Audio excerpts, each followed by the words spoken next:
But do you like my spiral earring? I love him. Hello everyone, thank you for coming back to my channel. It's been a while again. It's really hard to make consistent videos and I'm learning that now. And I know it's not an excuse, but I'm going to try my hardest. Anyways, today I'm going to be talking about physical and mental health and why it's extremely important for your writing. First of all, for physical health, I know that we like to get engrossed in our writing, and sometimes we find ourselves writing for hours and hours a day. Usually that means we're sitting, some of us might be lying down, but that isn't exactly the best. Every once in a while, your mind needs to have a break, and your body, because if not, then you're gonna go into overdrive and you're gonna end up hurting yourself. For me, I used to do writing at 2 or 3 hours at a time, and I know that can be kind of extreme. Maybe some people have done more, but I used to do 2 to 3 hours, and what I do now is actually time my phone so that I know that I'm not going to be going over the amount, because if I don't time myself, I get too into my writing and I won't realize how long I've been typing away. Usually after the 35-minute mark, I would take a 15-minute break. It could be reading or just getting other things done that doesn't have to do that much with the wrist.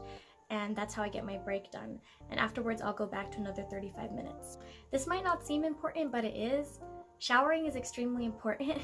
If you can't take care of your body, I have no idea how you're going to be taking care of all those 300 or however many pages your book is.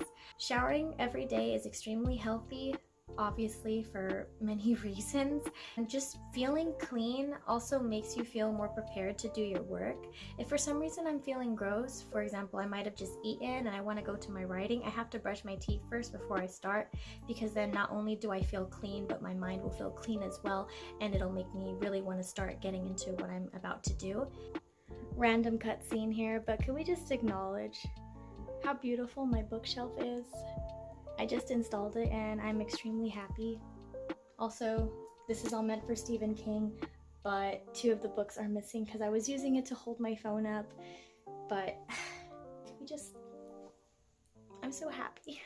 Physical exercise. Just a few months ago, I used to not do any exercise at all, and because of that, it really took a toll on my body, but I've started going to the gym 3 or 4 times a week for weight training, and now I feel as if but it really has improved my ability of being able to sit during long periods of time, and at the same time being able to get in all the work that my body needs. I used to feel much more weaker than I do now. I've had low stamina, and it was even hard just to go up the stairs, which sounds very... anyway. But it was hard to go up the stairs and just even walking around my campus and school. After I began exercising, I realized that I also have more energy to sit down and go into my writing rather than having this buzz that's going up in my head, and exercising really kind of gets rid of that. Also, last thing for physically is eating well. If you're always eating chips and just gross food in general, your writing is also going to be gross. You need to eat healthy foods to prevent headaches. I get headaches if I don't drink enough water, so I actually have this little app that reminds me to drink my water, and if I don't, then it kills my plants. And as you can see, I really like plants, so that kind of keeps me motivated to drinking water. And now I realize if I don't already start drinking a cup for the day, then I get a headache and it kind of puts my entire day out of balance. Another thing I wanted to mention before I go into mental health is that sitting for long periods of time can really damage your wrist and your back and your neck. For one, because I used to write a lot and draw a lot, I now have symptoms of carpal tunnel, and I am seeing an acupuncturist for it. He told me about how I should take breaks, what kind of stretches I should be doing. Some you can do is this prayer one, or you do reverse prayer. I'm not sure if it was that way, but there's also twisting of the wrists. There's a lot of things you can look up online of how to stretch your wrists correctly and exercise them, stretch them, because if you don't, it can lock up and feel very tense, and if it becomes very inflamed, then you could get things such as tendonitis, or you could have carpal tunnel. And if you want to write a lot, I don't know how you're going to be able to do that if you have bad wrist pain. It used to be really bad for me to the point of where my entire hand would be numb and freezing because I wasn't getting enough circulation. Just a few weeks ago I started my treatment and it's been feeling much better because of that. Another one is also with my back pain, because I used to sit a lot and draw, I started getting a lot of pain in the lower region, in the lumbar region of my back, because it wasn't being exercised or used, and because of that, when you're sitting, it actually shuts off.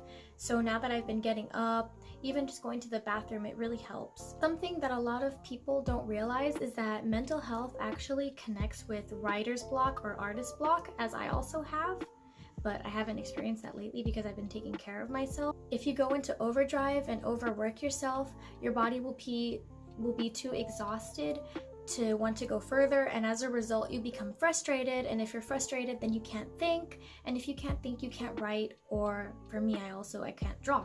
As I said, 35 minutes of writing sessions, it really does help bring your mind at ease and not bring tension to your brain.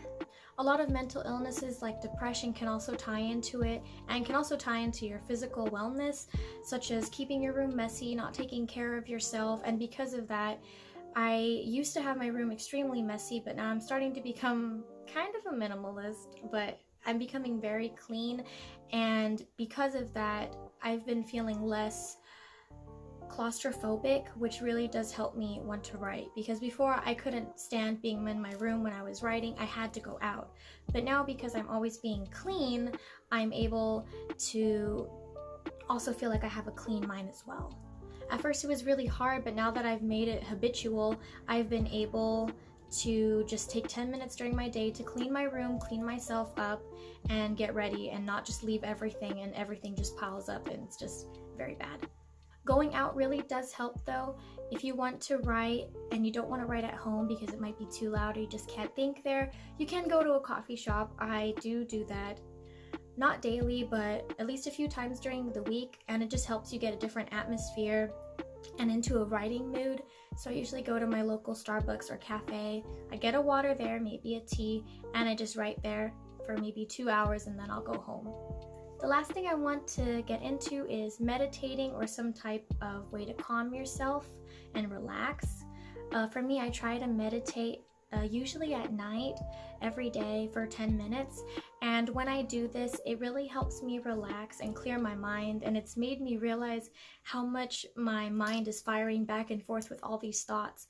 And because of that, it's crazy how much is jammed in our brain, and we need to let it out sometimes and just relax. So sometimes I light some candles, or I just turn off all the lights in my room and I have some incense going, and that really kind of eases me into it. That's all I have for you today. I just felt like this was a very important topic to talk about, because we're always discussing or watching videos on how to write faster, how to get your book done in 30 days, how to do this, or how to finish books rapidly, or how to get so many things done in one day. And I feel like no one is going on the topic of taking care of yourself or your mental health, and that's extremely important. So I want to know if any of you also have any ways that you try to relax yourself or try to take care of yourself mentally or physically, because I always want to get new knowledge, especially about those things. So thank you for watching my video, and I hope you guys will stay tuned for my next one, whatever that's going to be. Bye-bye.